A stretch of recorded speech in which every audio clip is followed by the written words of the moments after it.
Esau steals the garments of skin and then is chased for so long that he is completely exhausted and completely famished.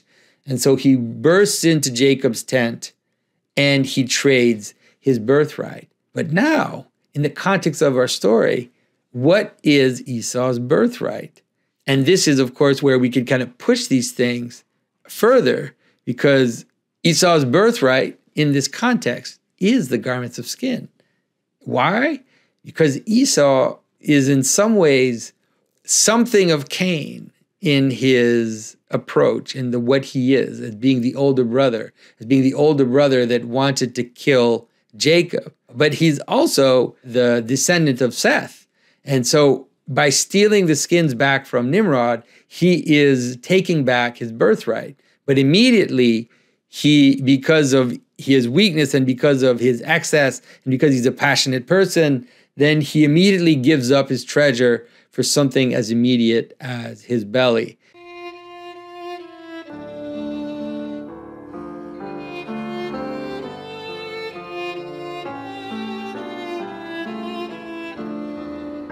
This is Jonathan Pajot. Welcome to the Symbolic World.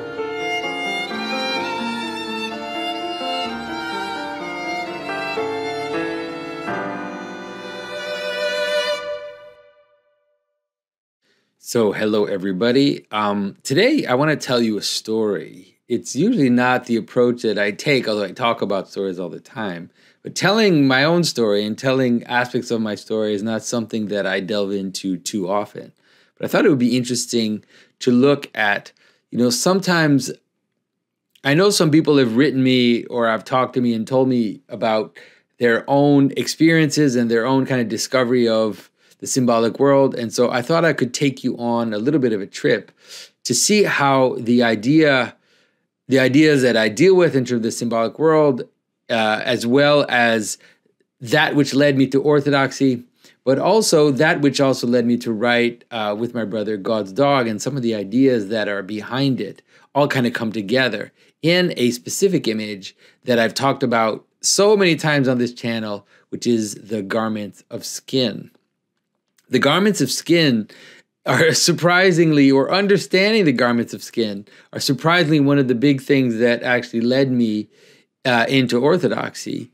And I would say it started with postmodernism. That is, that in the work of the postmodernists, especially Jacques Derrida, talked about the idea of the supplement and mentioned this notion of the problem of the supplement, and how he reads that in Plato's Phaedra, where Socrates talks about the problem of writing, and of writing as a supplement to meaning, a supplement to intelligence. And then Derrida goes into this question of supplement as the notion of pharmakon, that is the supplement, but pharmakeia, that is the medicine or the drug, that which is a supplement in the sense of eating. And all of these questions, and how he deconstructs this problem of the limit between the inside and the outside using the question of the supplement. And so I was really troubled by that, or let's say affected by that question, because it seemed to have to do with this question, the problem of what was happening in the world already when I was in my 20s, about what was going on in terms of postmodernism and this obsession with the margin and this kind of obsession with transformation and change and strangeness, all of that. Because I was also fascinated by that stuff as someone who was studying art. And so one of the things that happened, of course, as I was kind of approaching Orthodoxy, is I read this book, which is The Life of Moses, which I've mentioned many, many times on the channel, which is an astounding book about the ascent of Moses up the holy mountain, this entering into the divine darkness and discovering the pattern of the tabernacle. But there's a process as he moves where St. Gregory of Nyssa talks about the removing of the garments of skin, and he makes these amazing analogies between the garments of skin and foreskin and the stranger, all of these added elements, or these elements about that which is outside, he does all these wonderful things with the analogies and talks about how you have to remove the garments of skin. You have to remove this outer aspect, right? The foreskin, the how Moses kills the stranger, the Egyptian. You have to remove this outer part in order to attain the divine darkness. But even in reading that, there was something about that I thought rang very much true, but there was also something more, and I had the intuition that there was something more. And it's interesting, when you have these questions, these deep questions in your heart, all of a sudden things pop up in your life, right? Things kind of just manifest themselves. And this is something that I've experienced many times where, it's as if you almost have to just reach your hand out, and whatever it is that you grab is going to be the thing that will answer your question, or the thing that will bring you further on that line. And so, we're in 2002, so quite a long time ago. And I was reading and I was struggling, and I started to take some classes in Orthodox theology, although I wasn't Orthodox yet myself. I was still a catechumen. And in my search and in my questioning, I came upon this book called The Deification in Christ by Panayotis Nellis. And in this book, there is a chapter called The Garments of Skin. And so, very interesting. I fell right into it. It's interesting because I picked up the book at a bookstore, and I didn't notice, the person there just told me that it was a great book for Orthodox theology. And I fell right into the second chapter. And at that moment, I didn't read the first chapter, and I didn't read the third chapter right away. I just read this chapter on the garments of skin. And what he does in this book, which is astounding, is that Panayotis Nellis shows us how, in fact, there is also a positive aspect to the garments of skin. That is, that there's a sense in which that which is added, that which is added is not just negative, because it's also the law, it's also the notion of marriage and of all social institutions, the city. All of these things are this supplement, this addition of death that fights death. And so, in kind of a counterpoint to St. Gregory of Nyssa, who tends to present the garments of skin as something quite negative, although there is a secret suggestion that they're not, because in the pattern of the tabernacle, St. Gregory, Moses discovers the garments of skin that are added to the tabernacle. And St. Gregory of Nyssa talks about the crucifixion there. But, nonetheless, he mostly described them as negative. But in Panayotis Nellis, he talks about how they are also this positive thing. In some ways, like the power of civilization or the power of externality. And so I was really fascinated by this question. And, once again, it's one of those very strange things that happens where, for some reason, I was reading all kinds of things at the time, and I had this strange intuition, and I don't know completely where it came from, but I had this strange intuition that I had to look in the Book of Jasher. And I had the Book of Jasher, and I had a lot of these apocryphal books, like the Book of Jubilees and all of these books. I was able to get some copies of them. And so I had this intuition to look in the Book of Jasher about this question. And so I'm kind of going through the Book of Jasher, and I'm reading the Book of Jasher, and I come on to Jasher chapter 7. And so for those who don't know, the Book of Jasher kind of goes through Genesis and fills in the blanks. And the reason why I'm even talking to you right now is because Richard Rowland sent me a message the other day where he saw this text again, and it reminded me of how in 2002 I had fell upon this text as I was asking myself this question. And so in the Book of Jasher, chapter 7, it says, "And the garments of skin which God made for Adam and his wife, they went out of the garden. When they went out of the garden, were given to Cush. For after the death of Abraham and his wife, the garments were given to Enoch, the son of Jared. And when Enoch was taken up to God, he gave them to Methuselah, his son. And at the death of Methuselah, Noah took them and brought them to the ark. And they were with him until he went out of the ark. And in their going out, Ham stole these garments from Noah, his father, and he took them and he hid them from his brothers."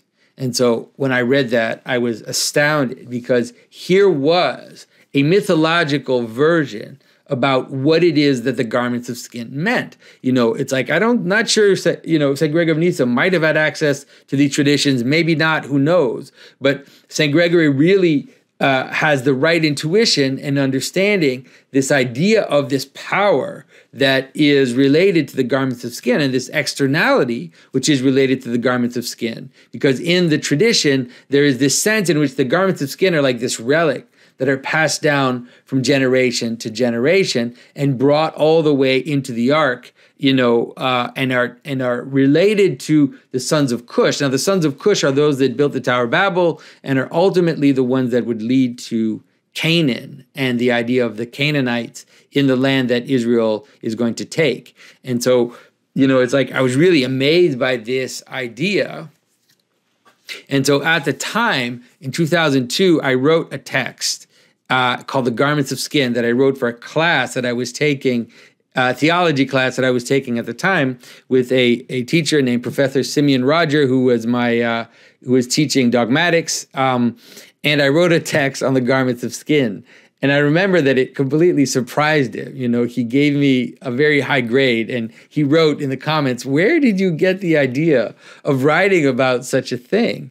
And so, just for the heck of it, what I'm going to do is I'm going to put a link in the description for those who want to read that old text from 2002 all the way back then, and see, what I was thinking back then, and how so many of the things that I talk about right now were already being developed in 2002. Because in that text, I talk about St. Christopher already in 2002, and about the idea that the dog man Christopher, is related to this question of the garments of skin.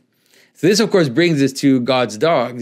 For those who have read the first book of God's Dog, you've already seen a glimmer about what it is that all this question of the garments of skin, how it comes together. But for those who haven't, I want to go through the first pages with you to see what it is that's going on. And it'll help us understand also how we can integrate some of these traditions into storytelling in a manner that also helps people see what the meaning of these traditions are. And so, in our version of God's Dog, we start in Genesis, in book 1 of God's Dog, where there's this legendary part of the story that isn't part of the main story, but is like the backstory that appears to help people understand what's going on. It says, on the 6th day, God created man. Authority was given to him to rule over the beasts of the world, but one of the beasts tricked him, and he fell. And man was made subject to death. So then we see a version already, I had been developing this very long time ago of the image of everything, where you see this image of the Garden of Eden, with Adam and Eve that are being chased from the garden. And so it says he was banished from the center of the world and forced to wander in the wilderness. And so they go down the hill wearing the garments of fig leaves and run into the thorns. And so because they run into the thorns, they encounter the cherub, but then it says that God took pity on man. He showed him a way to stop the fall, to survive in the world of death. He offered him a gift with mysterious powers, the garments of skin. But this gift was both a blessing and a curse. And then it says, the skins of Adam were handed down from generation to generation. With their power, man has kept death at bay, pushing back the limits of darkness, postponing the end. The skins of Adam were handed down from generation to generation. They have to be handed down until the end of the world, when the serpent is defeated and the world begins anew. And so you get the idea that basically the skins of Adam had to be handed down generation to generation. And a lot of people, when they read book 1, they thought that we were, of course, making this up, but we are not making this up. These are taken from these traditions. But the way in which my kind of insight and our insight into this idea of the periphery and the role of the periphery that both Mathieu and I had at the time, got kind of crunched together. So by the time that we wrote the story of God's Dog, it all got brought into this mythological form in a way that hopefully will help people understand what are these garments of skin? What is this power of the margin and the power of the periphery that is being brought about? Now, there's another part of the story in the book of Jasher. It says that, so Ham steals the garments of skin from his father Noah. And it says that, and when Ham begat his firstborn Cush, he gave him the garments in secret, and they were with Cush many days. And Cush also concealed them from his sons and brothers. And when Cush had begotten Nimrod, he gave him those garments through his love for him. And Nimrod grew up, and when he was 20 years old, he put on those garments. And Nimrod became strong when he put on the garments. And God gave him might and strength, and he was a mighty hunter in the earth. Yea, he was a mighty hunter in the field. And he hunted the animals, and he built the altars, and he offered up upon them the animals before the Lord. And Nimrod strengthened himself, and he rose up from amongst his brethren, and he fought the battles of his brethren against all their enemies round about. And so this idea that, that the garments of skin are passed down to Nimrod, who built the Tower of Babel, really shows you this powerful image of how the garments of skin, and he's a mighty hunter before God, that he's powerful because he puts on these garments. And you can see that these garments are kind of becoming this image of a strength, kind of like Samson's long hair, right? The idea of this hair, this thing that is on the outside, is really this power that is being added. And that on the one hand, Nimrod is a hunter, and so he is able to defeat the animals, but he's also a builder of a great city and a builder of a great civilization, and ultimately a tyrant, in the end, because he overdoes the civilizational aspect in a manner that becomes excessive. And so I'm going to show you a little peek of book 2 of God's Dog, because I'm so excited about how we kind of brought all this together. Here you can see, of course, Adam giving the garments of skin to his son. But I'm not going to show you what happens, because there is a part that we took away. You'll see it in the book, but I'm not going to show it to you right now. But obviously his son Cain, who received the garments of skin, when he kills Abel, he loses them. And they are given to his brother. So when Cain kills Abel, of course, he loses the garments of skin, and so they are given to the third son, Seth, who represents a kind of restoration of the line. And so you can see here how Seth, gives the skins all the way down to the different people and down to Methuselah. And so you see Methuselah, the old man, who's sitting in a wrecked world where everything has been destroyed. And so Methuselah brings the skins to Noah, who is building the ark. And you see, of course, the daughters of men and the sons of God bringing about the problem of the giants. And then, of course, the flood. Skipping a few pages because I don't want to show you all the mysteries. These beautiful, amazing pages are all drawn by Jesse White and colored by Matt Krotz. And so we see the end of the flood, and after the flood, we see our friend Ham here, who is coming down into the settlement. You can see the ark up on the little mountain up here, in the second page, which is kind of shiny.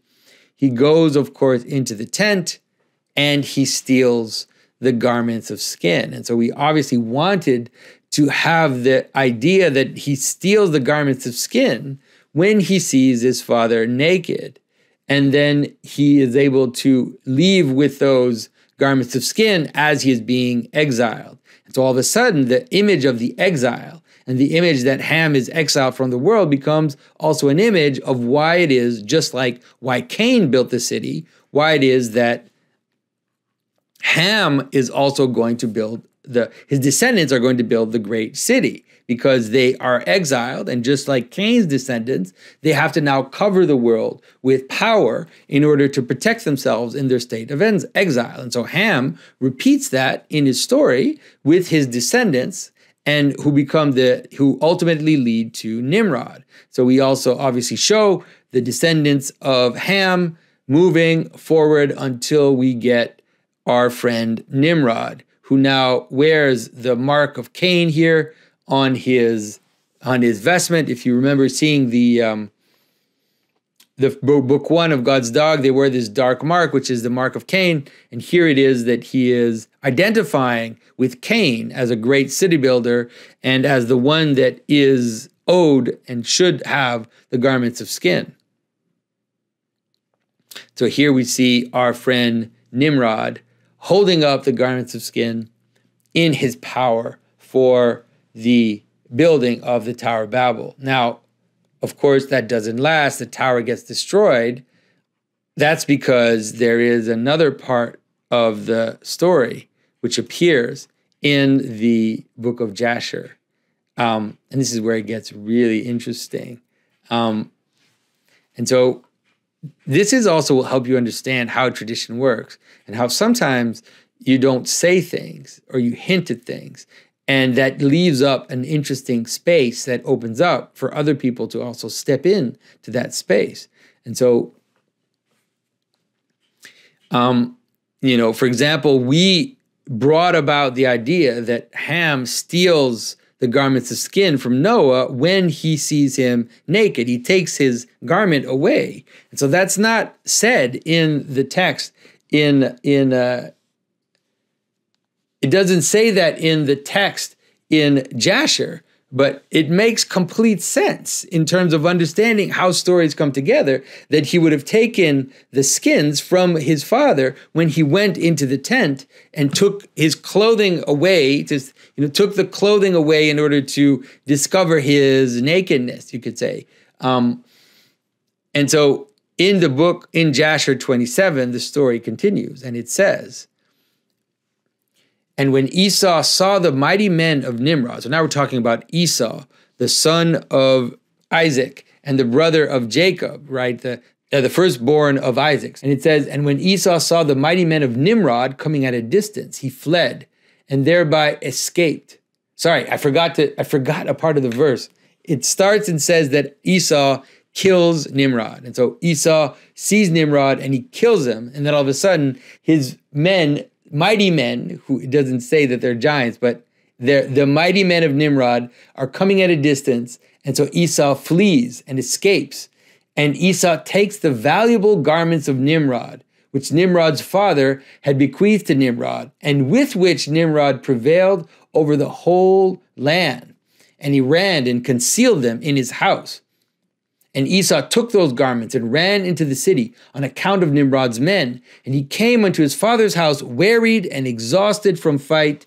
And he was ready to die through grief when he approached his brother Jacob and sat before him. And he said to his brother Jacob, "Behold, I shall die this day. Wherefore then do I want the birthright?" And Jacob acted wisely with Esau into this matter. And Esau sold his birthright to Jacob, for it was so brought about by the Lord. So super interesting. So basically, Esau sees Nimrod out in the wilderness and then kills Nimrod, so that he cuts his head off in the text. Forgot to put it in there. But he kills Nimrod, and then he encounters the mighty men of Nimrod. What do we mean by these mighty men? Super interesting. He has to fight them. He has to run away from them. And he takes Nimrod's garments. Now, in the text, it doesn't say that it's the garments of skin. It doesn't say that. But it also doesn't have to. Because it says the mighty garments by which he ruled the kingdom. And back in Jasher 7, it says that, it is by putting on these garments that he became very powerful. And so there's this suggestion, hint, that isn't quite made explicit in the text, but that it is in some ways our possibility to then take this and kind of take it that one step further in order to help people understand what it is that's going on in the story. And so what is it that we do in God's Dog? So here we see our friend Nimrod, who is moving away from the destroyed Tower of Babel because of his excess. And so now he is hunting, and he's hunting this lion. And Jesse does this amazing job at drawing Nimrod killing this lion, wearing the garments of skin as a kind of cape around, on his back. So he kills the lion very dramatically, but there in the shadows, behind is this strange character in the darkness. Who is it? Obviously, it is our friend Esau. And Esau kills Nimrod. Now, we had him shoot Nimrod with an arrow. It's different from the cutting of the head off, but it has to do with the spearing of the serpent and something which will also have to do with other images that will appear later in the story. And so he shoots Nimrod through the heart, and then he takes the garments of skin. And when he takes the garments of skin, he flees away from the mighty men. And now we know who those mighty men are, because Nimrod is a giant, and so are the mighty men. And this is, of course, a tradition. We've talked about how, the idea that Nimrod, although he's after the flood, is a giant, is one which is attested to in many, many traditions. And so in the Book of Jasher, it doesn't say that explicitly, although by calling them mighty men, it's hinting at that.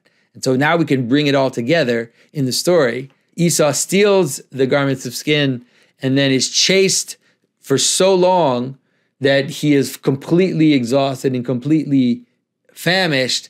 And so he bursts into Jacob's tent and he trades his birthright. But now, in the context of our story, what is Esau's birthright? And this is, of course, where we could kind of push these things further, because Esau's birthright in this context is the garments of skin. Why? Because Esau is in some ways something of Cain in his approach, in what he is, as being the older brother, that wanted to kill Jacob. But he's also the descendant of Seth. And so by stealing the skins back from Nimrod, he is taking back his birthright. But immediately, because of his weakness and because of his excess and because he's a passionate person, then he immediately gives up his treasure for something as immediate as his belly. And so he sells his birthright to Jacob. And so, what I wanted to show you is just how it is that we can take these legends and these stories, and how it is, once you understand them, when you enter into the language that they propose, how you can find ways to even add little steps to them, like even kind of hint or push or nudge a little further so that the story becomes more understandable. And that is, of course, what it is that we're doing in God's Dog, because we're going to take a lot of these, this is the garments of skin, but there are other traditions that will be part of it. And by connecting them together through this story, which is fictional ultimately, we will nonetheless be diving deeper into these traditions than many people have in the past, and helping bring about these images together in a way that will help you understand them. And so, in the tradition, the garments of skin pretty much end there, right? It's like, if there are other traces of the garments of skin in the tradition, the apocryphal tradition, I don't know where, I have never seen them. But in the Bible, there are still garments of skin that are there. And so it's interesting to then go back into the story and then bring those out once again. And so here we have our friend Elijah, who is sitting in the cave wearing now the garments of skin, because in the story of Elijah, it says that he wore a hairy garment. And, when now Elijah is taken up into heaven and drops his garment down to Elisha, then it appears as, again, a kind of transmission of the garments of skin. And so it's like going into this story and teasing out the elements that help you, that are connected to the meaning of what it is we're doing. And it's not arbitrary, because that which he gives down to Elisha is his power. And so, Elisha asked for a double version of his blessing, like a double version of this kind of glory or power that Elijah had. And then you can take that all the way up to where, right? You can take it all the way up to maybe John the Baptist, maybe further. And that's what we're doing. And so by the time we get to our story, we have, of course, St. George, who is the guardian of the skins and has them as a continuation of all these traditions that are found both in Scripture and in the Book of Jasher, and represent just like St. George. By the way, St. George is the word George means the agriculturalist. That's what the notion of St. George comes from. And so St. George, with his red hair, as an agriculturalist and as a representation of Rome itself, becomes, of course, another version of Cain. Now, in this case, a positive version, but nonetheless related to the very same symbolism that we find in the early images of the question of the garments of skin, and also the question of spearing or of killing, the other. And so of course, in our story, we have him spearing his brother, just like George is spearing the dragon. Of course, it's not the same meaning, but it's structurally the same. So this can help you understand a little bit how it is that symbolism can function, why it is that the garments of skin are so important to me. They're right there at the very beginning of my introduction to Orthodoxy, and they've been with me all along to help me kind of understand the world in which we live, this kind of world of the fringe, the world of the chaos, the world of the edge.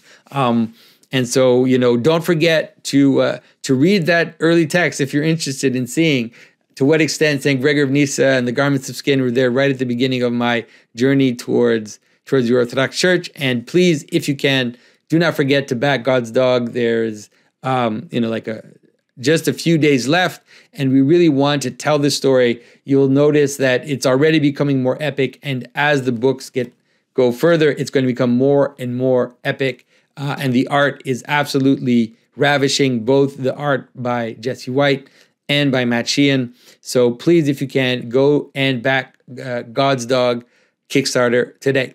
Thanks, everybody, and I'll talk to you very soon.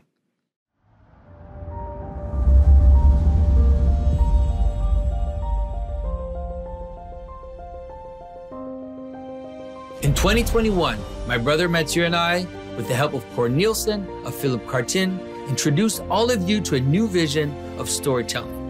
We launched the GodsDog Monster graphic novel through crowdfunding, introducing the dog-headed St. Christopher and the dragon-slaying St. George to full view as a new epic story began. The response was astounding, reaching over $250,000 and ultimately selling out our first print of the book. Now, book 2 of 5 in this series, GodsDog Warrior, moves into the meat of this epic story where our dog-headed stranger must be integrated, must be trained, and must fight.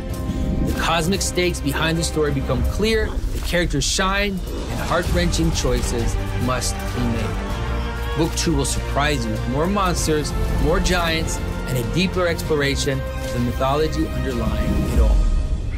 Since book 1 of GodsDog, I've also started a publishing company called Symbolic World Press with some amazing partners to deal with the timely production, printing, and shipping of all future books. We've already successfully published Snow White and the Widow Queen, and will expand our activities rapidly. The money we raise is to build this whole project and even move towards other media. We now have 3 full-time people working with us, plus 9 artists, 6 writers collaborating towards at least 14 upcoming books, and all of this without any outside funding, no outside control. It's all of you making this possible. This is why crowdfunding is so powerful. And so in this crowdfunding, we've partnered with professional comic artist Matt Sheehan, Jesse White, Philip Cartin, and Martin Krotz to bring together GodsDog Warrior. But on top of that, I'm also introducing an entirely new comic book series called The Garments of Skin, which will explore the lore, the mythology around GodsDog, bring the story into the contemporary world where new heroes try to resist a global system of control. We are at a turning point in culture, a turning point in storytelling, and I know I can count on all of you to make it possible. We have to take back the reins of storytelling, move past the gatekeepers, and I thank all of you for trusting us to play a part in that. Thank you for backing GodsDog Warrior on Kickstarter today.